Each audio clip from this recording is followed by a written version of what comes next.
Hi, magandang umaga po sa inyong lahat for our first reading of the day.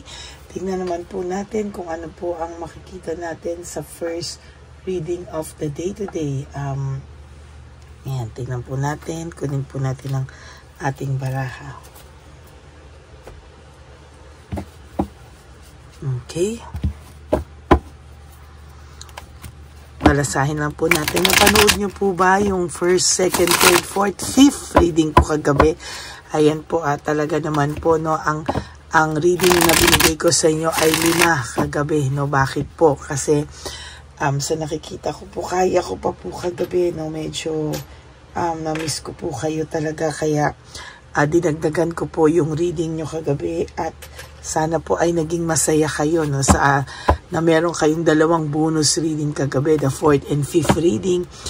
Napaka-powerful po ng last 2 din natin, ano, talagang makikita mo, mararamdaman mo yung bigat din sa reading, no. So sana po ay napanood nyo na po yung 4th and 5th, though gabi ko na po yata na-upload yung 5th reading. I hope na mapanood nyo pa rin po yan bago po kayo pumunta dito sa first reading of the day. Ayan, wait po ha. So, tingnan muna po natin. Kuha po tayo ng 20 cards.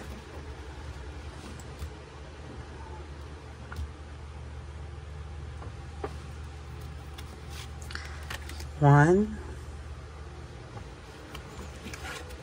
2, 3, 4, 5, 6, 7, 8, 9, and 10. Another 10 cards po. 1, 2,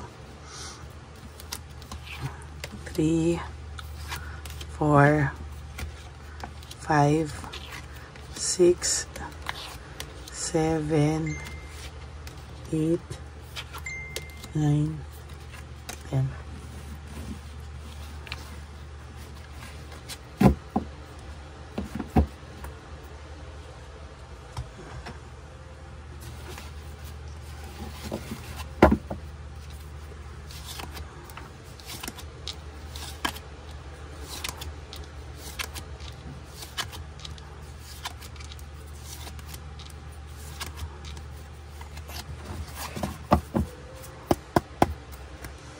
Buksan lang po natin ang ating mga kandila.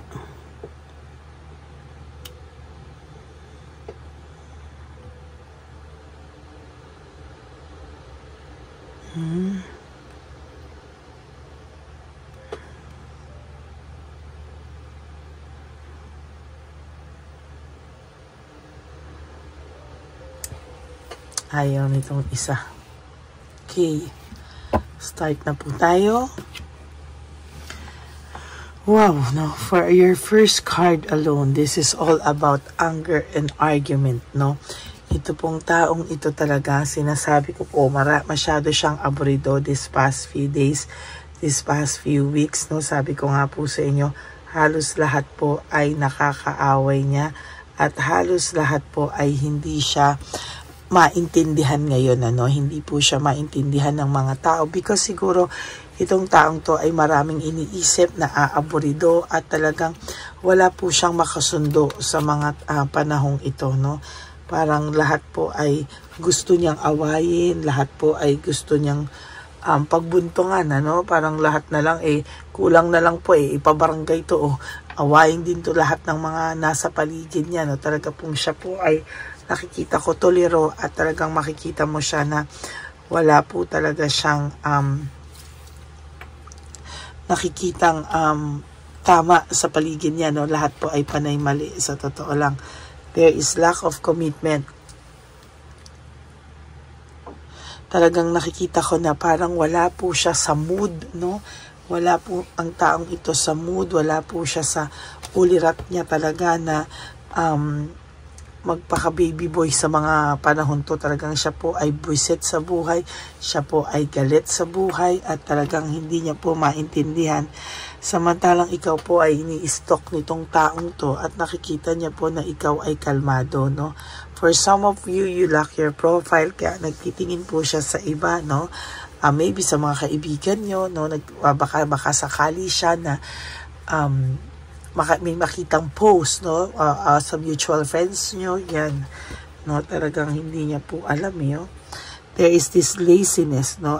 Work without result. Ang tao pong ito sa ngayon ay nakakakita po ng matinding katamaran, no? Sa sarili niya, no? Para wala po siyang ganang gumawa ng mga bagay-bagay sa ngayon, ano? Itong taong to talagang aburido. Naiisip ka po nito at hindi po siya makaisip ng paraan kung paano kanya i-approach, kung paano ka po niya kakausapin. Pero alam niyo po, itong taong ito po, no, pag nakita mo po ito, no, tumanda, haggard, magugulat ka po, no, baka bigla mong ma-realize, ay hindi ko na pala siya mahal o hindi ko na siya gusto, no. Baka hindi mo lang nare-realize na hindi mo siya gusto sa ngayon dahil hindi pa kayo nagkikita, pero baka pag nagkaharap po kayo nito, mararamdaman mo po na baka hindi mo na siya mahal, or dun mo masabi na hindi mo na siya mahal. Oh my God.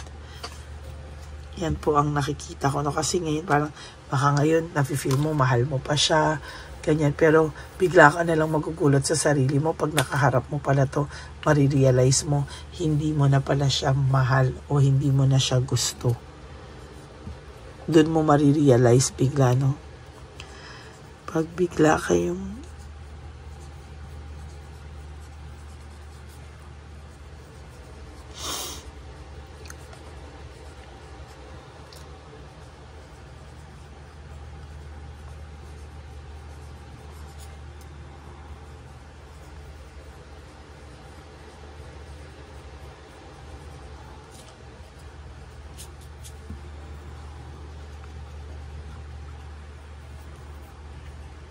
at marirealize mo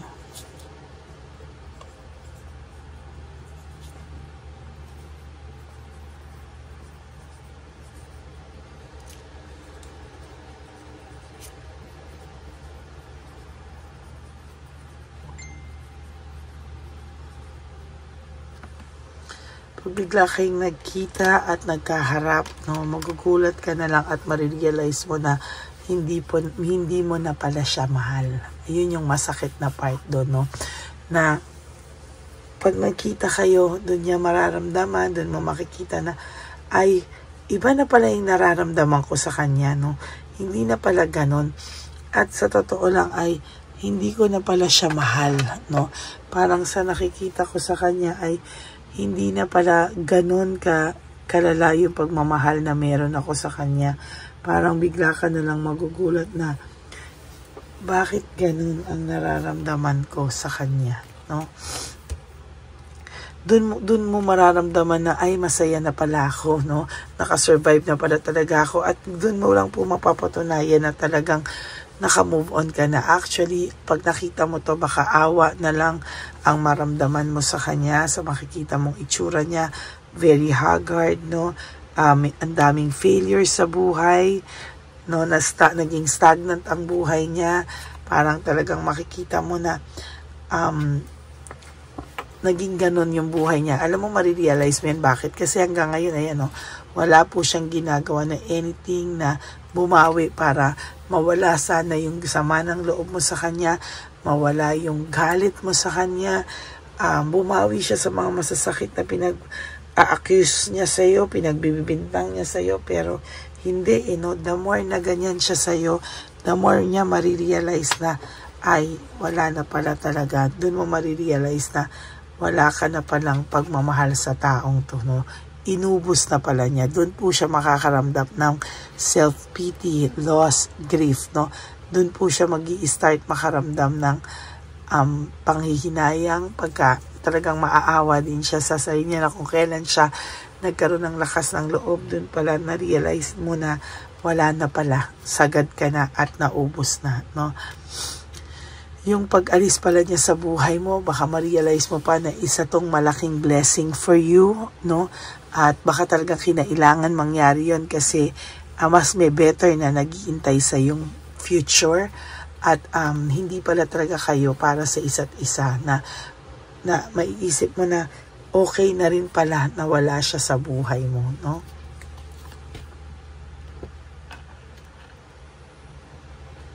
Ayan, no? Gusto nito maging defensive or naging defensive siya sa lahat ng bagay. Hinawakan niya po yung sitwasyon na parang ikaw lahat ang may kasalanan, no? Parang ikaw yung tipo ng taong nagbigay ng sobra-sobra at lahat ay ibinigay mo. Pero ang binalik niya sa'yo ay sobrang sakit, no? At talagang yun ang nakita ko. Ay, ayan po yung masakit, no? Naging careless siya sa lahat-lahat sa kanya, no? Hindi niya po inakala na darating siya sa isang araw na pagsisisihan niya lahat ng mga desisyon na naging pabigla-bigla po siya, no? Ayan. Raramdamin ko po yung energy niya saglit.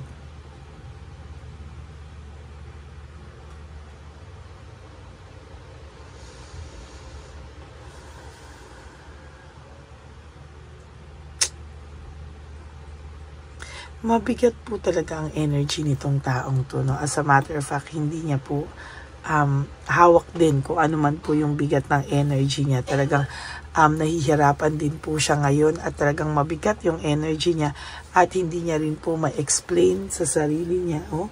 Hindi niya po ma-explain sa sarili niya kung ano ang nangyayari sa kanya. There is no motivation, ano? Walang motivation, lack of passion sa nakikita ko sa kanya ay may matindi po itong pinagdadaanan sa ngayon, no? Siya po yung gumawa niyan sa sarili niya. There is entrapment, na-trap po siya sa sarili niyang kalokohan, no? Yun ang masakit dito, yung siya yung gumawa ng kalokohan, pero siya po yung binalikan ng tadhana dito, no? At yun talaga yung hindi niya matatanggap talaga. There is this disappointment. Disappointed siya sa buhay niya at talagang sa makikita ko talaga ay sa mga susunod na panahon, mas makakaramdam pa po siya ng too much disappointment, no? Distracted din po ang taong ito at talagang sa nakikita ko po ay hindi po ito matatahimik sa mga susunod na panahon hanggang hindi ka nakakaharap nito. Hindi po ito talaga matatahimik hanggang gino-ghosting ka niya. Hindi po ito matatahimik. There is this excess pride, no? Excess pride and punishment, no? Pinaparusahan siya or nagdudusa siya dahil sa excess pride niya. Sabi ko nga po kagabi, no, I don't know if that is a 4th or 5th reading na bonus na kaya siya miserable kasi napakahirap sa kanyang magpakumbaba, mag-sorry, no? So kung sa nakikita ko po talaga ang hirap-hirap para sa taong ito mag-sorry, magpakumbaba at yan po ang nagpapahirap ng kanyang kalooban. There is no direction, no? Wala pong direksyon ng buhay nito at talagang sa nakikita ko ay naging parang in-enjoy niya yung power niya, yung pagiging makasarili niya, no? Wala siyang pakialam nung una hanggang sa ayan po ang nangyari sa kanya. Nawalan siya ng direksyon, naging unpredictable ang future nito na dati po sana ay okay na okay. Ngayon po siya po ay stress and burnout, oh. Na-stress and burnout po siya sa mga oras ngayon na ito, no? Actually, ilang araw ko nang nakikita at nararamdaman yung bigat ng energy niya na talagang may stress and burnout po siya, no? Talagang mabigat po ang dinadala nitong taong to. Sabi ko nga sa'yo, paggising pa lang nitong taong to, balisa na hanggang siya ay matulog sa gabi. Talagang balisang-balisa po ang taong ito, no? So, yan po ang inyong first reading of the day, no? Baka nga talaga na pag nagkita kayo, doon mo talaga ma-end yung chapter niyo or baka gusto mo na lang nakaibiganin na lang to kasi sometimes akala mo mahal mo pa talaga yung tao because of the memories, yung sa ginawa niya sa'yo, no? Pero doon mo marirealize na hindi naman pala, no? Iba na pala yung nararamdaman mo sa kanya. Siguro it's just the thing of the past, no? Awa, galit, kaya naiisip mo siya, hindi mo, akala mo is pagmamahal pa yun. Pero doon mo marirealize, once nakaharap mo siya, ano ba talaga ang feelings mo sa taong ito, no? Doon mo yan makikita. Okay, so that is your first reading of the day. I hope na naka-resonate kayo, and if you do, can you please give me a like and comment down below, at sana po ay naging naka-resonate kayo, no? At paki-click rin po yung bell para naman po maging updated po kayo sa latest videos na in-upload natin. Yun. So, yan po, no? And for those of you who would like to have a private reading with me, you can message me po at Ladyly Elena, that's Ladyly Elena. Nasa dulo po yan na ating video. Diyan nyo lang po ako makokontak. That is my only official and legit FB account. Ayan. And of course, nilabas ko din po ay yung fake account ng Lady Elena, na kung saan ay ayan po yung mga ginagamit niya, ng mga peke din, ano. So, sana po ay mag-ingat po kayo sa scammers, no? And alam ko po na mararamdaman nyo po kung ako ang kausap nyo. Ayan. And of course, sa aking mga ever loyal, solid, and faithful na Lady Elena family, I love you all from the bottom of my heart. Thank you so much for not skipping ads. Tulong nyo na po yan sa ating channel para mas marami po tayong matulungan sa ating advocacy, sa ating mga street elderly na mga lolo at lola sa kalye. And of course, kung meron pong gustong magbigay ng super thanks for this video, I would really appreciate that and love that from the bottom of my heart. Lalo na po, tayo ay nag-iipon na po para sa One Love a Day. Itong taon na to, no? Sisimulan po natin ang unang One Love a Day natin, maybe end of February, okay? Or first week of March, yan po, no? So maraming salamat po sa inyong lahat, and may God bless you all. And ang lagi ko pong payo sa inyo is just to live one day at a time. You do 3 things that will make you happy for the day. Prioritize yourself, forgive yourself, and be grateful na nagising po tayo ngayon at we are still alive, healthy, at meron tayong chance baguhin ang mga pagkakamali natin sa ating mga sarili. At you really have to love yourself because self-love is still the best love of all. Swerte na lang po tayo kung tayo ay mahalin pabalik ng ating mga mahal sa buhay. Pero sa totoo lang po, tayo ang may obligasyon at responsibilidad mahalin ang ating mga sarili. And you also have to realize that life is so short. Don't make it shorter by stressing yourself from all the pains and heartaches na binigay sa inyo ng kahapon. Just surrender everything to the divine universe and just let go and let God write your life and love story. I will be back for another set of reading. Huwag po kayong malulungkot. Ako po ay babalik for our second reading of the day. For the meantime, you just relax, enjoy this day. Monday is the start of a new week, start of a new hope, and it's time for you to release all the negativity. Just stay positive para yung buong linggo nyo po ay ma-retain na kayo ay positive, no? And as of the moment, we are approaching 19,000 subscribers. Maraming salamat po sa inyong lahat. Sa lahat po ng tulong nyo, paramihin pa po natin ang ating channel para mas marami po tayong matulungan. May God bless you all, and I love you all from the bottom of my heart. I will see you all sa next reading ko po, sa ating second reading of the day. But sabi ko nga po, I hope mapanood nyo na muna po yung 4th and 5th reading kahapon, no, yung bonus reading ko, bago po kayo tumalon dito sa first reading of the day. Okay, God bless you all, and I love you. Bye! May update po, may nagpanggap pong subscriber natin na Siya po ay magpapahula sa fake na Lady Elena, kaya ayan, hinihingan po siya ng $80 at ang cell po niya ay nabigay at nakuha. Ang pangalan niya po sa cell ay Julian Albert, no? Siya po ay may cell account din, kaya mag-iingat po kayo. Ayan po, no, kung sino man po yung scammer na Julian Albert na yan, no, iinsensuhan po natin yan para siya po ay makonsensya. Kung wala man po siyang konsensya, at least po bumalik sa kanya lahat po ng kanyang ginagawa, at maling-mali po yan, ano.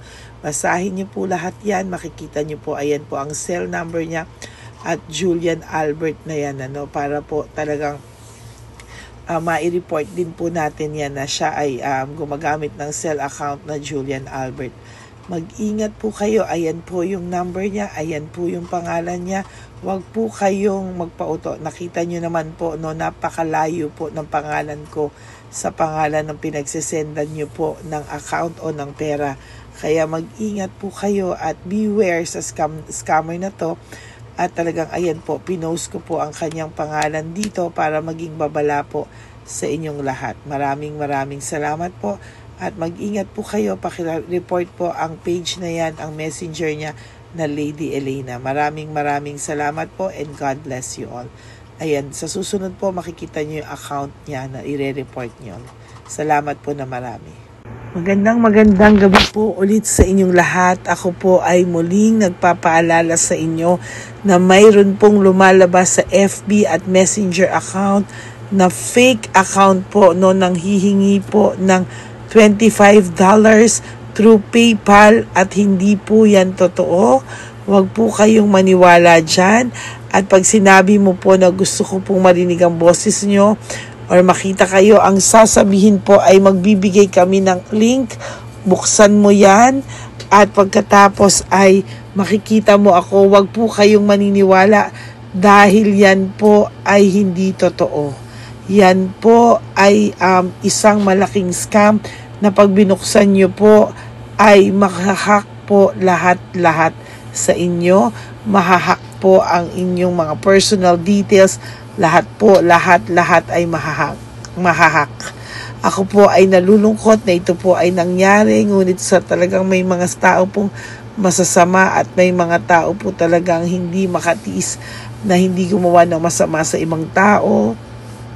Pero maging aware po sana kayo, tulungan niyo po ako, i-report po natin yung fake na yan at sa FB para siya po ay mawala na at wala na po siyang mabiktima pa, no? Nandyan po lahat ng details at maraming salamat po sa inyong lahat. Maraming salamat po sa inyong lahat at mag-iingat po kayo.